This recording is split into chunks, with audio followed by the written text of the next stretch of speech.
Long time ago, in an African village called Uloma, there lived two women named Uloma and Annie. Their husband Uche first married Uloma, who was his preferred wife, but because she couldn't give birth to a male child at that time, Uche decided to take in another wife, which is Annie, who came and gave birth to a male child. Years after marrying Annie, Uloma, the first wife, also gave birth to a male child, and everyone in the community was so happy. But only Annie was so angry about the news. Uloma gave birth to two children, one girl named Amara and one boy named Dike, while Annie, the co-wife, gave birth to three children, two boys named Ade and Joke, and one girl named Amina. But Annie had the first male child for the family. Uloma is known as a very courageous and hardworking woman in the whole community. Everyone in the community likes her because of how friendly she is to everyone, both young and old. But her co-wife Annie was a very wicked woman. She is not just only wicked but also greedy and jealous. Not so long after Annie gave birth to her last child, Joke, Uche, their husband, died. It was a very bad news in the whole community. Then the main problem from the family unfolds. Annie and her children developed serious hatred towards Uloma and her own children. Both children always fight themselves, and whenever Uloma complains to Annie, her co-wife, about her children bullying Amara and Dike, Annie will always shift the blame to Uloma and her own children. The hatred continued increasing as the children grew up, but Uloma continued teaching her own children the right things to do. When the children grew up, it was time to share the late father's property. Annie and her own children claimed all the property because she has the first child of the family, as the tradition of Uloma requires, leaving only one piece of land for Dike and her own mother. Uloma and her children still live happily, no matter their circumstances, and never went to war with their co-family. But Annie was still bitter that Uloma and her children even got a piece of land from their late father's property. When things started getting tough for Uloma and her children, Dike, her only son, suggested selling the land so that he can use the money to travel to the city. It was a very tough idea for Uloma. At first, she rejected the idea because the land is the only property they have. But as time goes on, Dike persuaded her and she gave in to the suggestion. Annie, the co-wife, and her children laughed at them that they would die of hunger since they've sold out the only piece of land they have. But Dike and her mother was never discouraged. When Dike was ready to leave for the city, her mother sat him down and cried and reminded him how the money he's about traveling to the city with was gotten. She also reminded him that her hope and that of her elder sister is on him. Amara, Dike's elder sister, also gave him some words of encouragement. She also told him that she will be coming to the city to join him if things work out for him. Dike got to the city and never forgot the words of his mother and that of his elder sister. Dike started his hustling journey as an apprentice. He started learning how to trade goods from one rich man in the city named Kwame, popularly called the Kuwait money by everyone because of how rich he is. Because of how obedient and loyal Dike is, his boss took him as his own son and provided him with everything he needed. He provided him with food, shelter, clothes, and many things, and sometimes gives him money in case if he needs anything. Dike also became generous to everyone. that comes his way, both big and small. He became friendly with everyone in the market and people started liking him.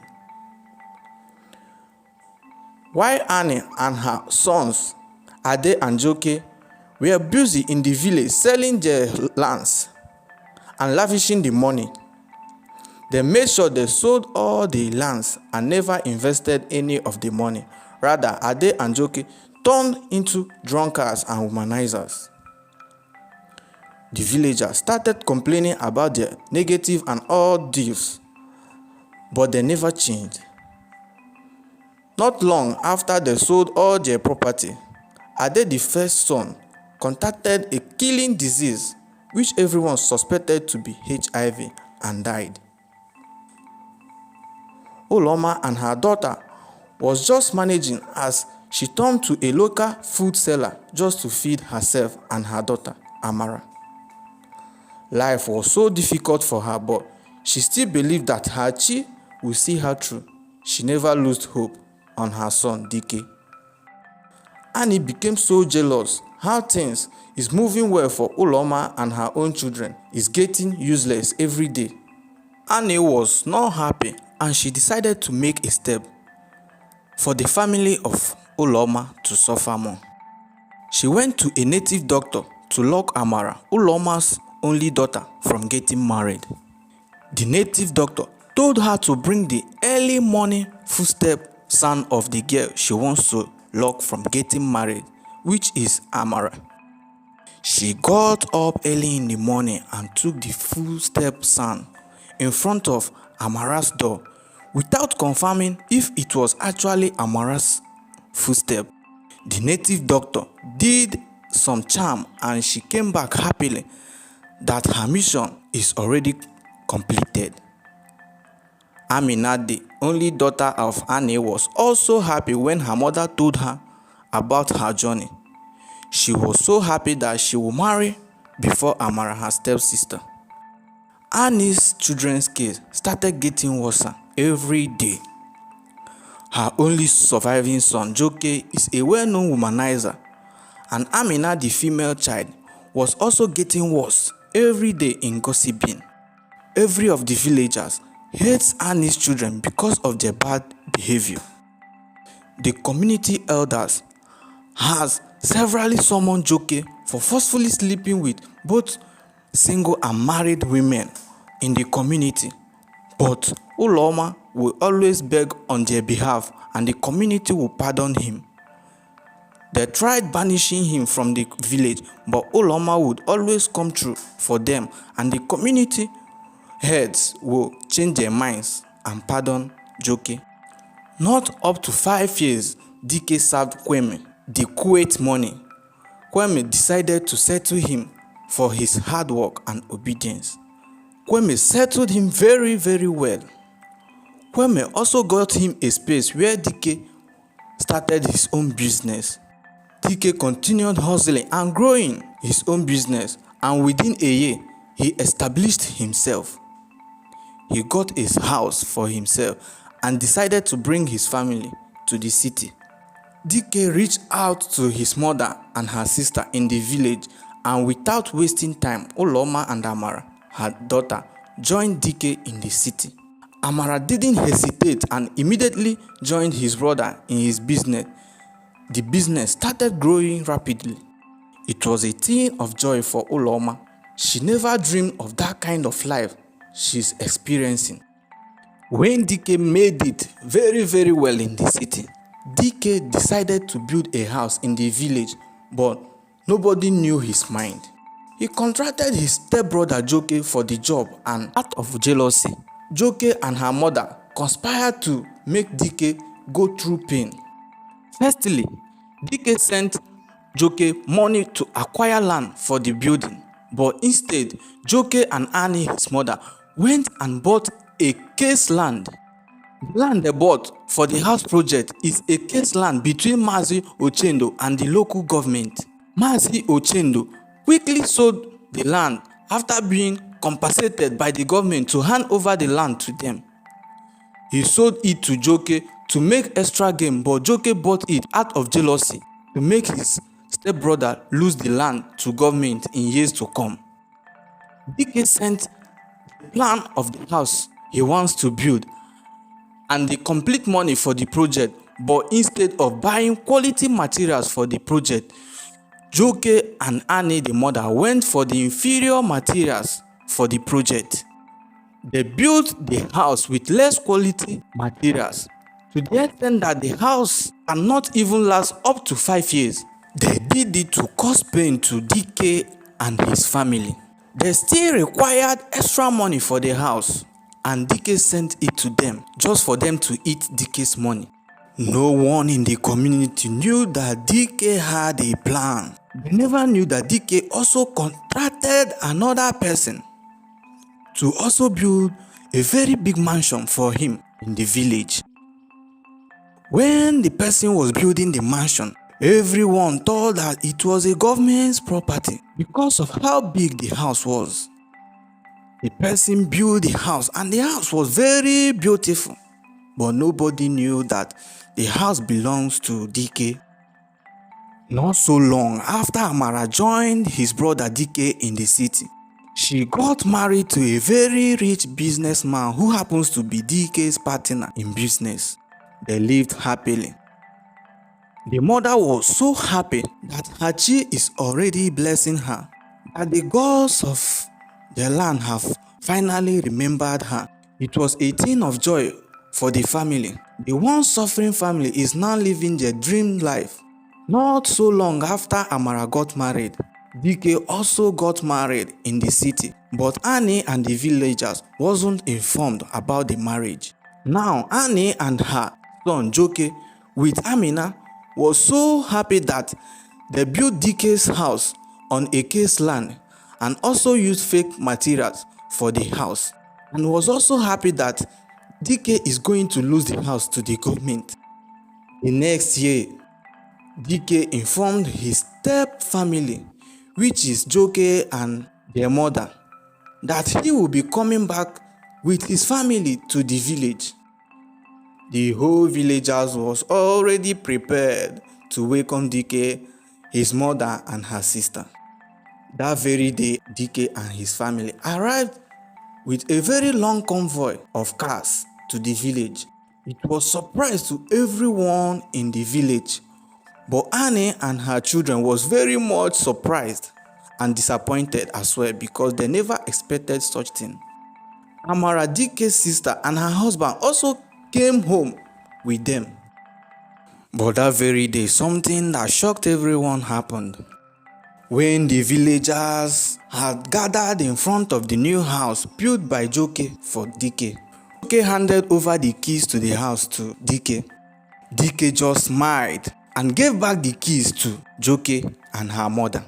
He handed the keys back to his stepbrother Joke and told him that he didn't build the house for himself but wanted to give him the house as a surprise gift. Immediately, DK gave him back the keys. Immediately, he fell on the ground and started crying uncontrollably. His mother Annie also started crying uncontrollably with him. The villagers started consoling them, thinking that they are crying out of joy. But Annie was very much surprised because all her plan didn't work out. She was surprised that Amara later got married. After her attempt to lock her from getting married, her heart was so bitter. DK now surprised everyone when the other contractor of the other mansion handed him the keys to the mansion. That was when everyone realized that it wasn't a government house. The house was so beautiful and well decorated. DK started sharing money to everyone who came around to celebrate with him and his family. It was a day of joy. The news went viral in the whole village. But that night, Annie couldn't sleep. She plans to meet the native doctor first thing the next morning. Early in the morning, she made her way to the native doctor's shrine to know what happened that Amara later got married after her attempt to lock her from getting married. When she got there, after some incantation, the native doctor told her that the footstep sound she brought was that of her own daughter Amina and not Amara's own. The native doctor told her that she locked her own daughter from getting married, and he was so disappointed from what she heard. She went home in shame and never told anyone what the native doctor told her. DK and his own family continued having their lovely time in his new mansion. Joke blamed himself that he could have used quality materials for the house if he knew that DK would gift him the house. He was also in pain knowing that the government would demolish the house in time to come because the land belongs to the government. He made up his mind to confess to his stepbrother. After some weeks, DK and his family told everyone that they would go back to the city. The night before the day DK traveled back to the city, Joke confessed to him how he used fake materials to build the house. He also confessed why he acquired a case land for the house project so that it would be destroyed in very short time, not knowing that DK would gift him the house. While still confessing, Annie couldn't hold back. She also came forth and confessed her own sins. She confessed to Amara how she tried locking her down from getting married but didn't know she locked her own daughter. Amina, hearing that, started crying and couldn't believe her own mother locked her from getting married. But at last, DK and her sister Amara pardoned them and also forgave them. DK also promised Joke to make space for him in the city so he can join him in his business. Uloma also gave Annie, her co-wife, some words of encouragement to stay strong. The next morning, DK gave Joke and her family a huge amount of money before they traveled back to the city.